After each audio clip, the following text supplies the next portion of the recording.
ఒకప్పుడు చేతిలో పట్టుకుని ఆకాశంలోని నక్షత్రాలను దుర్బిణీలతో చూసే కాలం నుంచి ఇప్పుడు అంతరిక్షంలోనే ఉంటూ విశాల విశ్వాంతరాలను జల్లెడపట్టే హాబుల్ టెలిస్కోప్ కాలం దాటి కాలాన్ని వెనక్కి నెట్టి బిలియన్ల సంవత్సరాల క్రిందట జరిగిన దృశ్యాలను చూపే జేమ్స్ వెబ్ టెలిస్కోప్ యుగంలో ఉన్నాం. తాజాగా జేమ్స్ వెబ్ టెలిస్కోప్ ను కూడా తలదన్నేలా మరో కొత్త టెలిస్కోప్ అసెంబ్లింగ్ పూర్తి లాంచ్ చేయడానికి రెడీ అయిపోతోంది. ఇందుకు కావాల్సిన సన్నాహాలు మొదలుపెట్టింది నాసా.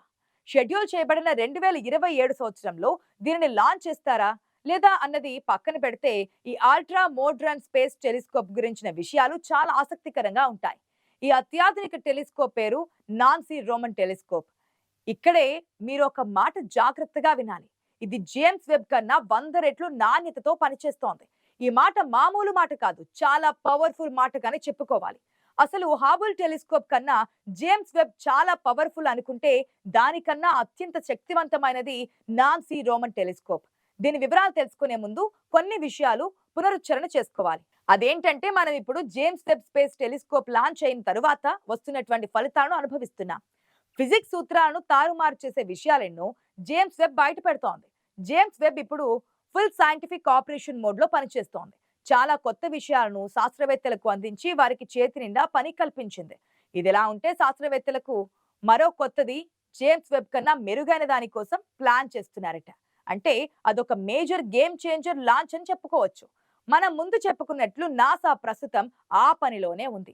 ఆ కొత్త స్పేస్ టెలిస్కోప్ కూడా జేమ్స్ వెబ్ మాదిరిగానే భూమికి 15 లక్షల కిలోమీటర్ల దూరంలో అంతరిక్షంలో ఏ డిస్టర్బెన్స్ ఉండని లాంగ్రాంజ్ కక్షలోని స్థిరపడబోతోంది. కింగ్ లాంటి జేమ్స్ వెబ్ కూడా చూడని దూరాలను నాన్సీ రోమన్ టెలిస్కోప్ చూసి మనకు ఆ వివరాలను అందించనుంది. ఆ కొత్త స్పేస్ టెలిస్కోప్ ను Nancy grace Roman space telescope అని అంటారు.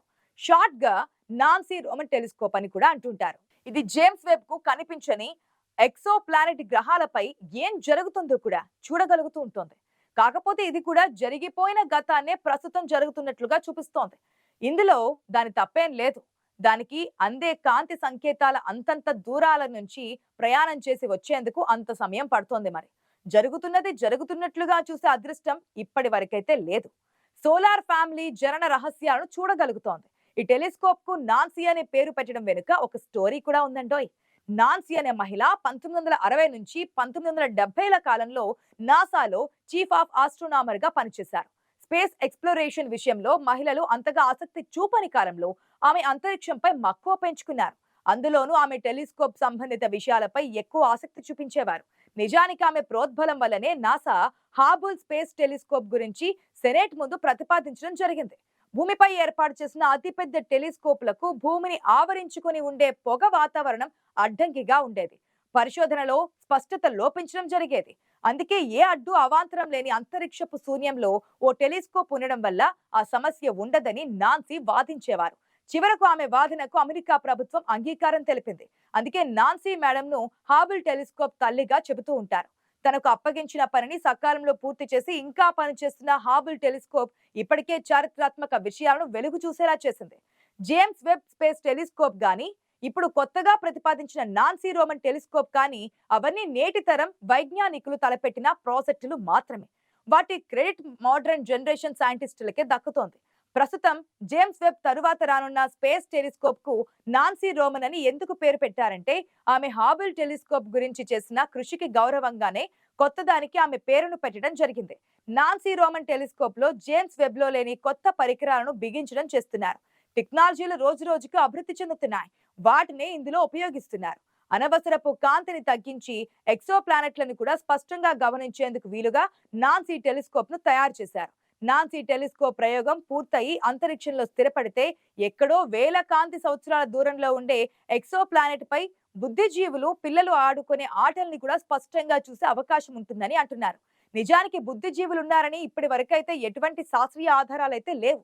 ఒకవేళ ఉంటే మాత్రం వారిని స్పష్టంగా గమనించేందుకు ఈ టెలిస్కోప్ ద్వారా అవకాశం ఉంటుంది. ఇక్కడ మరో విషయం కూడా చెప్పుకోవాలి.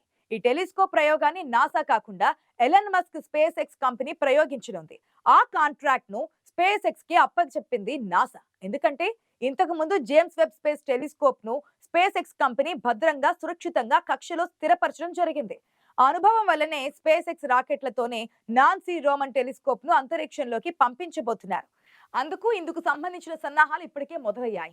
బహుశా అన్ని అనుకున్నట్లుగా జరిగితే 2026 లేదా 2027లో నాన్సీ రోమన్ ను నెత్తిన పెట్టుకొని స్పేస్ రాకెట్ నింగిలోకి దూసుకుపోతోంది. జేమ్స్ వెబ్ టెలిస్కోప్ స్థిరపడిన లాంగ్రాజ్ కక్షలోనే నాన్సీ స్పేస్ టెలిస్కోప్ స్థిర కక్షలో ఉండిపోతోంది. నాసా ఈ కక్షలో ఎంచుకోవడం వెనుక ఒక కారణం కూడా ఉంది. అంతరిక్షంలో సూర్యుడి వెలుగు టెలిస్కోప్ వీక్షణానికి అంతరాయం కలిగించే అవకాశం ఉంటుంది. అంత ప్రకాశంలో సుదూర తీరాల నుంచి వచ్చే కాంతి బోసిపోతోంది. అందుకే ఏ ఆటంకం లేని కక్ష దీనికోసం ఎంచుకోవడం జరిగింది. సూర్యుడు భూమి ఒకే వరుసలో ఉండే స్థిర కక్ష అంటే టెలిస్కోప్ కు సూర్యకాంతి నుంచి భూమి అడ్డుపడేలా చూశారు. అందువల్ల ఏ అడ్డంకులు లేని విధంగా పనిచేసే చోటును ఎంచుకున్నారు.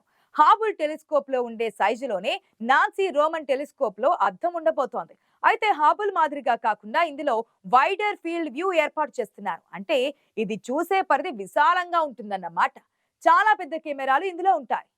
తాను చూసే ప్రతి విషయాన్ని ఈ కెమెరాలు రికార్డ్ చేయడం, భూమికి పంపించడం వెంటనే జరిగిపోతోంది. హాబుల్ కన్నా వందల రెట్ల స్పష్టత నాన్సీలో ఉంటుంది. ఎందుకంటే అంత పెద్ద కెమెరాలు ఇందులో అమర్చారు. మరి విశాల విశ్వాంతరాలు ఎప్పుడూ మిథ్య అనే అంటారు పరిశీలకులు. ఎందుకంటే అక్కడ జరిగేదంతా నిజం కాదు, ఎప్పుడో జరిగిపోయినవే మనకు కనిపిస్తుంటాయి.